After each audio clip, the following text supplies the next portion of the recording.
Hi, welcome to the startup course Thanseela. Actually ഒത്തിരി delay ആയിട്ടാണ് ഞാനിപ്പോൾ വന്നിരിക്കുന്നത്. വേറൊന്നും കൊണ്ടിട്ടല്ല, വീട് പണിയായിരുന്നു. അത് കഴിഞ്ഞു അൽഹംദുലില്ലാ. കൂടാതെ ഒരു സ്റ്റാർട്ടപ്പിൻ്റെ വർക്ക് ആക്ച്വലി നടന്നുകൊണ്ടിരിക്കുകയാണ്. ആൻഡ് ഞാനിപ്പോൾ വന്നിരിക്കുന്നതെന്ന് പറഞ്ഞിട്ടുണ്ടെങ്കിൽ ഒരു ഇമ്പോർട്ടൻ്റ് ആയിട്ടുള്ള കാര്യം പറയാൻ വേണ്ടിയിട്ടാണ്. അപ്പോൾ അങ്ങനെയുള്ള കാര്യങ്ങൾ എനിക്ക് ലൈഫിൽ വേണ്ടി വരും എന്ന് തോന്നുന്നത്, മറ്റുള്ളവർക്ക് ഉപകാരപ്പെടുന്നുള്ള കാര്യങ്ങൾ കൊണ്ടാണ് ഞാൻ സാധാരണ ഇതിൽ വരാറ്. വീടിൻ്റെ നമ്പർ ഇടിയിക്കുക, അതിന് എന്തൊക്കെ പേപ്പേഴ്സ് വേണം, നിങ്ങൾ എങ്ങനെയാണ് ചെയ്യുക എന്നുള്ളത് പറയുക എന്നുള്ള ഇതിന് വേണ്ടിയിട്ടാണ് ഞാൻ വന്നത്. അപ്പോൾ അതിന് ഫസ്റ്റ് വേണ്ടതെന്ന് പറഞ്ഞിട്ടുണ്ടെങ്കിൽ നിങ്ങളുടെ ആധാരം. അതിപ്പോൾ ബാങ്കിലാണെന്നുണ്ടെങ്കിൽ ഒന്നില്ലെങ്കിൽ ഒരു ഫോട്ടോ കോപ്പി കയ്യിൽ വയ്ക്കുക, പ്ലസ് അതിൻ്റെ കൂടെ ഒരു സ്കാൻഡ് കോപ്പി വയ്ക്കുക. എപ്പോഴും അത് നല്ലതായിരിക്കും സ്കാൻഡ് കോപ്പി കയ്യിലുള്ളത്. ആൻഡ് സ്കാൻഡ് കോപ്പി അല്ലെങ്കിൽ ഒരു ആധാരം നിങ്ങളുടെ ആധാരം ഏതാണോ ആധാരം, അതിന് കരമടച്ച ലേറ്റസ്റ്റ് കരമടച്ച സർട്ടിഫിക്കറ്റ്. ഇപ്പോൾ ഈ വർഷത്തെ ആണെങ്കിൽ ഏപ്രിൽ 1 മുതൽ അടുത്ത സാമ്പത്തിക വർഷം സ്റ്റാർട്ട് ചെയ്തിട്ടുണ്ട്. അപ്പോൾ ഈ വർഷത്തെ പുതിയ കരമടച്ച രസീത് എടുക്കുക. തന്നെ അടയ്ക്കാൻ പറ്റുന്നവർക്ക് ഓൺലൈൻ വഴി ചെയ്യാം. അതിൻ്റെ ഓൺലൈൻ വഴി എങ്ങനെയാണ് ചെയ്യേണ്ടതെന്നുള്ള വീഡിയോ ഞാൻ ഒരെണ്ണം ഇട്ടേക്കാം. അപ്പോൾ അതാകുമ്പോഴത്തേക്കും നമുക്ക് അക്ഷയ പോയി ക്യൂ നിൽക്കേണ്ട ഇഷ്യൂ കാര്യങ്ങളൊന്നും വരില്ല. പിന്നെ അത് കൂടാതെ പൊസഷൻ സർട്ടിഫിക്കറ്റ് വേണം. അതും നിങ്ങൾക്ക് തന്നെ ചെയ്യാം, പക്ഷേ അത് കയറി കഴിയുമ്പോൾ നമുക്ക് ഡൗട്ടാവും. ബെറ്റർ ഒരു ആ കര അടച്ച രസീത്, നിങ്ങൾ കര അടച്ച് കഴിയുമ്പോൾ ആ കര അടച്ച രസീതും പിന്നെ അതുപോലെ തന്നെ ആധാരവും കൊണ്ടുപോയി അക്ഷയ ചെന്ന് കഴിഞ്ഞിട്ടുണ്ടെങ്കിൽ അവരൊരു ഫോം ഫില്ല് ചെയ്യാൻ തരും. അത് ഫില്ല് ചെയ്ത് കൊടുത്തു കഴിഞ്ഞിട്ടുണ്ടെങ്കിൽ അവരത് ചെയ്ത് കഴിയുമ്പോൾ നമുക്ക് ആ ആപ്ലിക്കേഷൻ ഫോം തിരിച്ചു തരും. അതായത് നമ്മുടെ ആധാരവും കര അടച്ച രസീതൊക്കെ നമുക്ക് തിരിച്ചു തരാം. ഡോക്യുമെൻറ്റ്സ് എല്ലാം, സപ്പോർട്ടിങ് ഡോക്യുമെൻറ്റ്സ് എല്ലാം നമുക്ക് തിരിച്ചു തരും.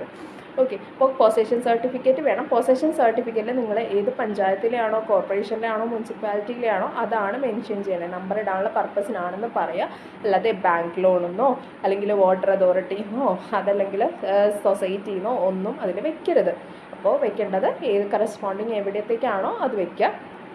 പിന്നെ പൊസഷൻ സർട്ടിഫിക്കറ്റ്, ആധാരം, ടാക്സ്, പിന്നെ അത് കൂടാതെ നിങ്ങളുടെ എൻജിനീയർ നിങ്ങളുടെ വീടിൻ്റെ ഡ്രോയിങ് കാര്യങ്ങളെല്ലാം റെഡിയാക്കിയിട്ടുണ്ടാവും. ഫൈനൽ ഡ്രോയിങ് കിട്ടുന്നുണ്ട്, CAD ഫയൽ വേണം. പിന്നെ അതെല്ലാം എൻജിനീയർക്ക് അറിയാം. നിങ്ങളുടെ വീടിന് പെർമിറ്റ് എടുക്കാൻ നിങ്ങളെ സപ്പോർട്ട് ചെയ്തത് ആരാണോ, നിങ്ങളുടെ പ്ലാനും കാര്യങ്ങളും റെഡിയാക്കിയത് ആരാണോ, ചിലപ്പോൾ അത് ഒരു കൺസ്ട്രക്ഷൻ കമ്പനിയിലേക്ക് നിങ്ങൾ കൊടുത്തതായിരിക്കാം. അതല്ലെങ്കിൽ ലോക്കലി ഏതെങ്കിലും എൻജിനീയറെ കൊണ്ട് ചെയ്യിച്ചതായിരിക്കാം. അവരുടെ കയ്യിൽ ആ ഫയൽ സുരക്ഷിതമായിട്ടുണ്ടാകും, കാരണം അതവർ കളയില്ല. ആ നമ്മുടെ ഡ്രോയിങ് കംപ്ലീറ്റ് കാര്യങ്ങൾ ഇതെല്ലാം വേണം. പിന്നെ നിങ്ങൾ വീടിനെടുത്ത പെർമിറ്റിൻ്റെ പേപ്പർ വേണം. ഓക്കെ, എന്തൊക്കെ വേണം?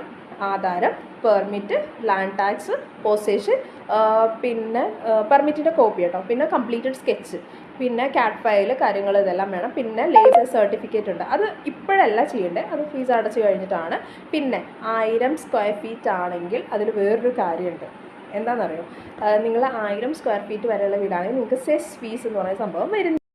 സെസ് ഫീസ് എന്ന് പറഞ്ഞിട്ടുണ്ടെങ്കിൽ ഇപ്പോൾ ഗവൺമെൻറ്റിൻ്റെ പുതിയ അപ്ഡേഷൻസിൻ്റെ ഭാഗമായിട്ട് പുതിയതായിട്ട് ഇൻട്രൊഡ്യൂസ് ചെയ്തേക്കുന്ന ഫീസാണ്. 1000 സ്ക്വയർ ഫീറ്റിന് മേലെ ആണെങ്കിൽ ഒരു അത് depends on panchayat, municipality, corporation ഏതാണോ അതനുസരിച്ച് ഫീസ് മാറും. 15,000 മുതൽ മേപ്പോട്ടെന്നാണ് എൻ്റെ ഒരു അറിവ്. പിന്നെ ഇതിപ്പോൾ K-SMART വഴിയാണ് അപ്ലൈ ചെയ്യുന്നത്. അപ്പോൾ നിങ്ങൾ ഈ ഡോക്യുമെൻറ്റ്സ് കാര്യങ്ങൾ എഞ്ചിനീയർക്ക് സബ്മിറ്റ് ചെയ്യുക. പ്ലസ് ഇതിൻ്റെ കൂടെ ആരുടെ പേരിലാണോ സ്ഥലം അവരുടെ ആധാറും ലിങ്ക്ഡ് മൊബൈൽ നമ്പറും. അപ്പോൾ 3-4 പേരുടെ പേരിലാണ് സ്ഥലം, അല്ലെങ്കിൽ 1 കൂടുതൽ പേരുടെ പേരിലാണ് സ്ഥലമെങ്കിൽ അവരുടെ എല്ലാവരെയും ആധാറും പാൻ കാർഡും ആധാറും ലിങ്ക്ഡ് മൊബൈൽ നമ്പറും വേണം കേട്ടോ. Thank you.